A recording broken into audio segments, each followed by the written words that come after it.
What's up, guys? Mower Medic One here. Good morning to you. It's about a Wednesday here in Texas. It's already getting hot outside. We're going to start working on the 1950s gear-driven Craftsman or Sears and Roebuck chainsaw. This thing is a beast, and I want to get it running, but there's a few things we got to do before we just start throwing parts at it. As you can tell, I've got a little apparatus screwed into the spark plug hole down to my hand pump. And you may be asking yourself, well, what in the world is he doing? Doing a compression test? No, I'm doing a cylinder and crankcase leak test.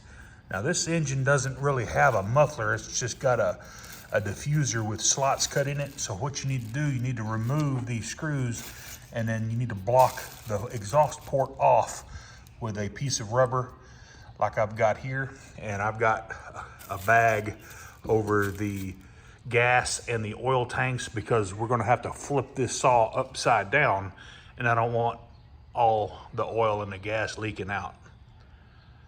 Now I've got this saw turned upside down, and you can tell what I'm doing here. I've already disassembled the carburetor, and I tell you what, this diaphragm is just harder than the bark on a hickory tree. It's no good. But I got a question for you guys. It's been a long time since I've worked on a diaphragm Tecumseh carburetor. I see that it's got a Welch plug here, but is it supposed to have a Welch plug right here? Whenever I took the carburetor apart, no plug fell out.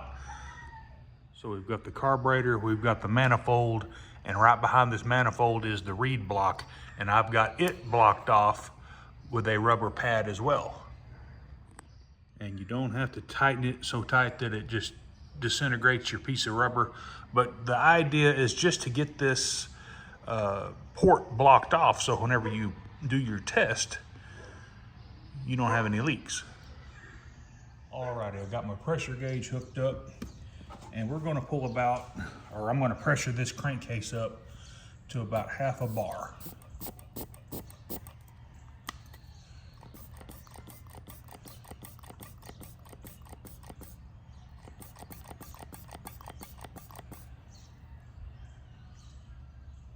And you can tell. Now, if you had a problem, that needle would just start dropping immediately. Now, it's inevitable you're going to have some seepage over a period of time. If that'll hold steady for a minute, 30 seconds, you're golden. And this is just absolutely perfect. As old as this saw is, I was stunned that I didn't have any pressure leakage.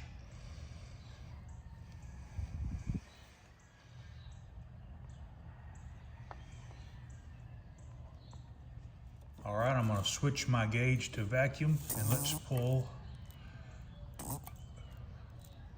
about 2 or 3 bars of vacuum, maybe half a bar. And as you can tell, it is absolutely holding. Again, astonished that a saw this age is holding such good vacuum. Why is doing this such a important part of 2-cycle repair? Well, a 2-cycle engine is a closed system. It is a sealed engine, not like a 4-cycle where you have PCV valves and the crankcase is vented. None of that on a 2-stroke. Even back in the 50s, everything was closed up. If you had a leak, it wasn't gonna run right. Where in the world does a 2-cycle engine like to leak? Let me show you. The most common leak points on any 2-cycle engine, let me get a pointer for you, is where the cylinder head meets the engine block. That's going to be a leak point, and where the crankcase joins together with that gasket is going to be a susceptible place for it to leak. This thing's got oil all over it. I don't think that's 2-cycle oil, that's bar and chain oil, I'm sure.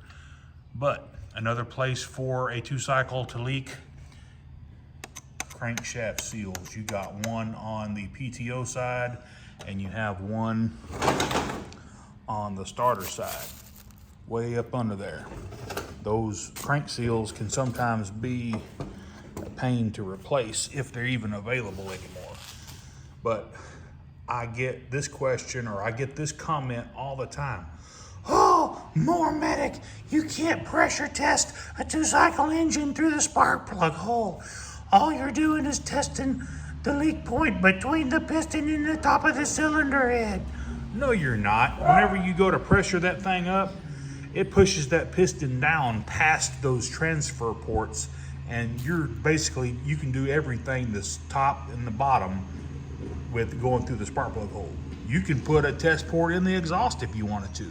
You can put a test port in the intake if you wanted to. It don't matter where your test point is, as long as everything is sealed up. Trash man's here. Alrighty guys, hey, I hope this video helps you out, and I know it did. Give me a thumbs up and smash that subscribe button. And while you're there doing that, go ahead and click that bell so that you get all of my new videos. Y'all have a good rest of your week. More Medic One. And hey, this repair will work on any 2-stroke. Doesn't matter if it's a reed valve system or if it's got, just a transfer port system. It's all the same.